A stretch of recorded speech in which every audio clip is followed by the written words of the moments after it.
Everybody was using something no one else thought was a good idea because they hadn't had the conversation. Facilitated way to have the conversations.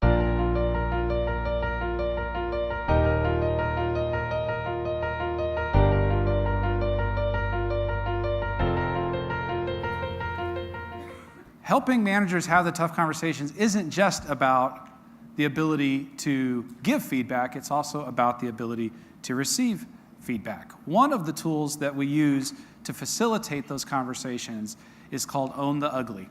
And again, why do managers not have these conversations and talk about the things that matter? They're afraid of damaging relationships and they don't know how. Another tool to solve both of those issues. So it starts with you. What are we underestimating? G, what's got to go? What are we doing that we no longer need to be doing? L, where are we losing? Where is the competition, perhaps, making us lose? What are we, and then why? Where are we missing the yes? We've worked with organizations who, one of our favorite stories around this was a company that had grown very rapidly, and they had so many different layers of project management software and communication tools that were being used, and came together for an offsite, facilitated the Own the Ugly conversation, specifically the G conversation, what's got to go. And through the process, they identified of these 20, 25 different pieces of software and tools they were using, they identified 5 of them they wanted to keep, the other 20 were being voted off the island. Looking at the COO going, is he going to be all right with this? And he gets up and says, are you guys serious? And everybody's worried. He says, this is great. I was hanging on to all these because I thought you wanted them. Everybody was using something no one else thought was a good idea because they hadn't had the conversation. Facilitated way to have the conversations.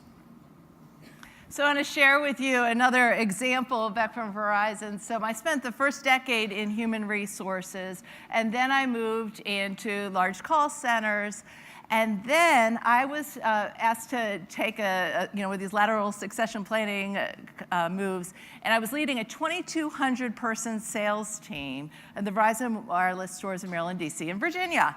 And so we had a bit of a situation. There were a couple of ugly things that were going on. First, and this is not the ugliest part, but this is the part that impacted my confident humility, right? So the sales team that I was had taken over, the guy before me was a 350-pound weightlifter in his spare time, real guy's guy, right? And 14 of the people who were my direct reports had been in retail sales for their entire career. 13 out of 14 were men. And here comes HR chick, right?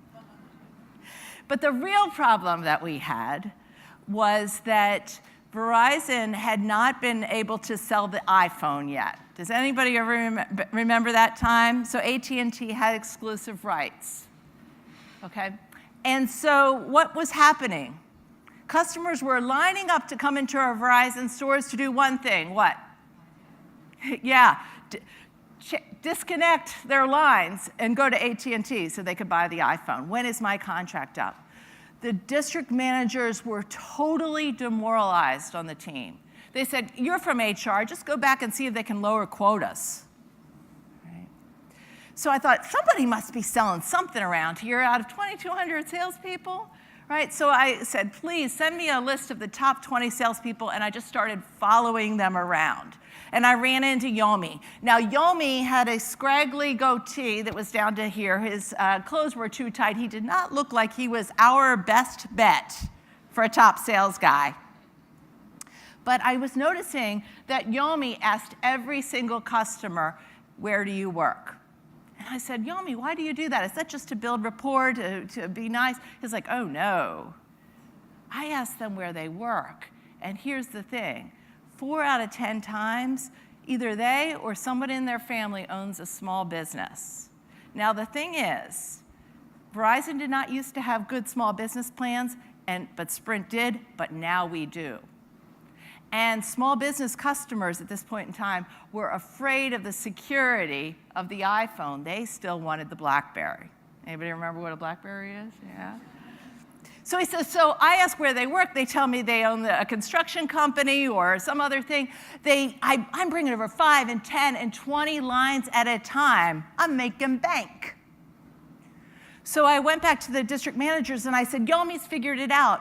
All we have to do is ask every customer where they work. And they said, oh, Karen, Yomi is Yomi. He could sell ice to Eskimos, forget about it. And so here's where confident humility comes in tough conversations. I didn't say our new strategy is going to be small business, but I did think we were missing the yes.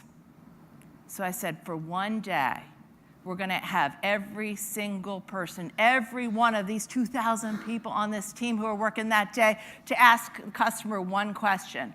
Where do they work? We made it feel like a holiday. We put a bunch of Red Bull in our trucks. We went driving around to the stores. We hit every store. We stood in. We greeted customers asking where they work.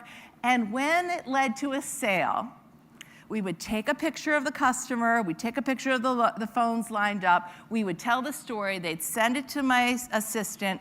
And she, every couple hours, was sending pictures and stories out to the entire team. We quadrupled sales on that day. Quadrupled the sales. So I got everybody on a conference call the next day and said, if you can do it on a random Tuesday, why can't you do it every day? When I started in that position, 2% of our sales were from the small and medium business space. When I was promoted out of that role, 20% of our sales were. That is an example of where are we missing the yes. That is an example of how do you have and own the ugly conversation. When things look bad, what are you underestimating? What's got to go? Where are we losing and why? Where are we missing the yes? Thanks for watching. Contact us to book a keynote or to talk more about how we can help you grow leaders in your organization. And if you enjoyed this video, hit like or hit subscribe so you can get more practical leadership inspiration.